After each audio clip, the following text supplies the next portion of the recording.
Pregnancy में बच्चे की हार्ट बीट यानी धड़कन कब आ जाती है?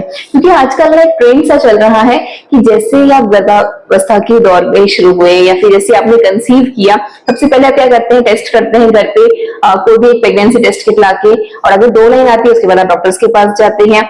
तो कुछ ही समय के अंदर अंदर है ना, यानी ये समझ लीजिए कि 6 से 7 हफ्ते की जो प्रेगनेंसी होती है, यानी 6 से 7 हफ्ते की प्रेगनेंसी कैसे पता चला कि जब आपने लास्ट पीरियड्स आपके आए थे, इस बार आपके पीरियड्स मिस हो गए, आपने टेस्ट किया और उस बात को सिर्फ 10-15 दिन ही हुए हैं, तो उस प्रेगनेंसी को हम 6 से 7 हफ्ते की प्रेगनेंसी कहेंगे।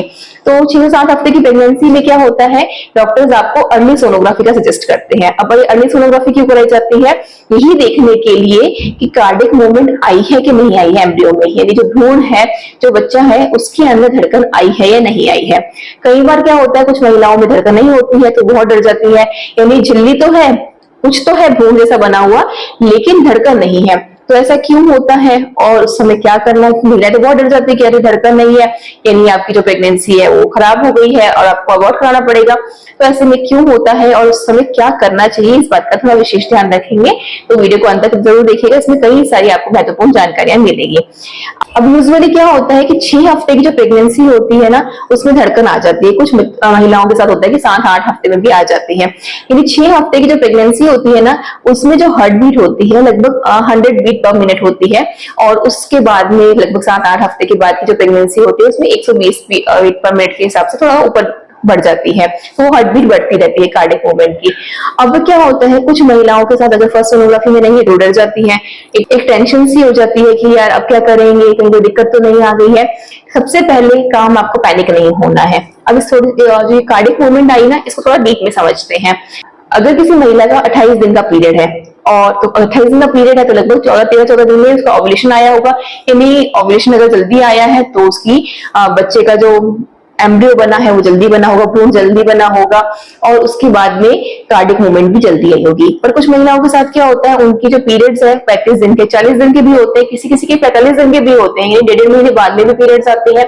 तो अब जिन महिलाओं का साइकिल लेंथ इतना लंबा था तो उनका ओव्यूलेशन भी डिले हुआ होगा, उनके ओव्यूलेशन में भी समय लगता है। तो उन महिलाओं के साथ क्या होता है कि जो भ्रूण के अंदर कार्डिक एक्टिविटी आने में थोड़ा समय लगता है, यानी उन महिलाओं के अंदर 6 से 7 हफ्ते में ऐसा नहीं होता है कि बच्चे के अंदर धड़कन आ जाए। इस एक्टिविटी में लगभग 1-2 हफ्ते का डिले भी हो सकता है। अब कुछ महिलाओं के साथ क्या होता है, जिनके पीरियड्स तो रेगुलर है, 28-30 दिन के पीरियड्स रेगुलर चल रही हैं, लेकिन हो सकता है कि जब उन्होंने कंसीव किया तब ओव्यूलेशन डिले रहा हो, ओव्यूलेशन लेट हो गया हो, और ऐसी सिचुएशन में क्या होगा, ऐसी सिचुएशन में, ऐसी परिस्थिति में भी बच्चे के अंदर जो कार्डिक मूवमेंट यानी जो धड़कन आनी है वो थोड़ी डिले ही आएगी, थोड़ा लंबे समय लगेगा ही उसमें। तो इस परिस्थिति में कभी भी एक सोनोग्राफी से आप ये बात इंश्योर नहीं करेंगे कि हमारे बच्चे की धड़कन नहीं है, हमें डीएनसी करानी पड़ेगी या कोई भी अदर ऑप्शन हमें चूज करके बच्चे को गिराना पड़ेगा। इस बात का हमेशा ध्यान रखना है, कभी भी एक सोनोग्राफी से इस बात के अंतिम निर्णय पे आपको नहीं जाना है। तो इसलिए पैनिक मत लीजिए, टेंशन लेंगे, स्ट्रेस लेंगे, स्ट्रेस से हार्मोन चेंजेस होंगे, हो सकता है उसका दुष्प्रभाव बच्चे पे पड़ सकता है। अब हम ना थोड़ा भ्रूण को समझते हैं कि भ्रूण कैसे तैयार होता है। तो सबसे पहले 4 हफ्ते में गेस्टेशनल सैक बनता है, जो लगभग 3 से 4 mm का होता है। ये गेस्टेशनल सैक की वजह से ही जब आप प्रेगनेंसी टेस्ट किट मंगाते हैं ना घर पे, तब उसमें जो 2 लाइनें आती है वो इसी के कारणवश आती है। तो इसके बाद लगभग 5 से 6 हफ्ते में यॉर्क सैक बनता है, जो गेस्टेशनल सैक के अंदर की तरफ होता है, और इसके अंदर ही होता है एम्ब्रियो, जिसके अंदर आपको कार्डिक मूवमेंट फील करनी होती है, यानी धड़कन देखी जाती है।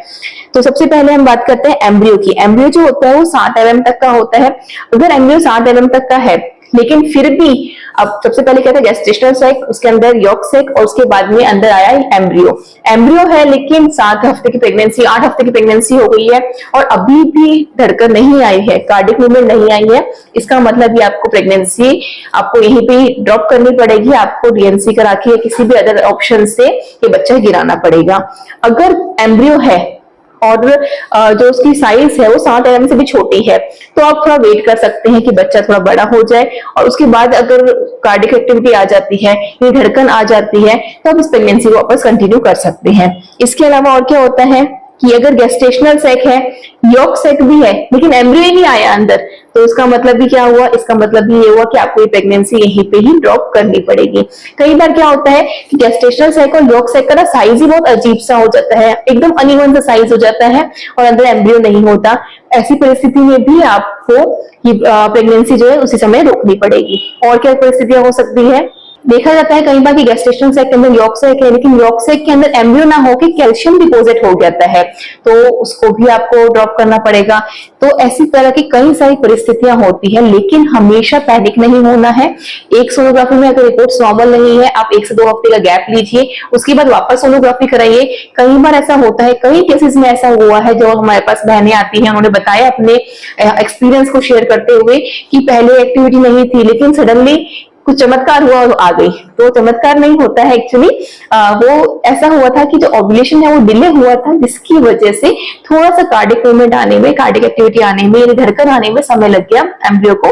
तो थोड़ा वेट जरूर करना है, और अगर ऐसी कोई चीज होती है, अच्छी डाइट रखना है, अच्छा भोजन लीजिए, खूब सारा पानी पीजिए, कोई भी बाहर का जो भी पैक्ड फूड है उसको पूरी तरह से अवॉइड करना है।